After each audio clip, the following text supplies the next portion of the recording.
Hai guys, so hari ni kita nak share berkenaan dengan trigger alam. Okey, trigger alam ataupun yang kita panggil dia adalah manual alam. Okey, contohlah korang dekat rumah kan, korang dekat dalam rumah dan korang nampak ada someone strangers yang mencurigakan berdiri dekat korang punya luar pagar tengah mengintai korang punya rumah. Jadi, kita nak keluar kita takut kan, kita nak keluar kita takut. Apa kita boleh buat? Korang boleh menggunakan remote yang kita pasang dekat dalam rumah korang ni untuk halau. Contoh, kita boleh demo kan macam ni. Nampak tak? So korang tak perlu nak keluar rumah untuk oi pergi-pergi. Tak payah. Korang hanya tekan sahaja dua ni.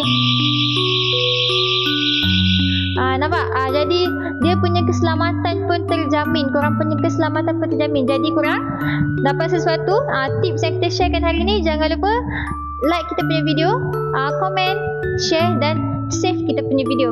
Okay? Bye-bye.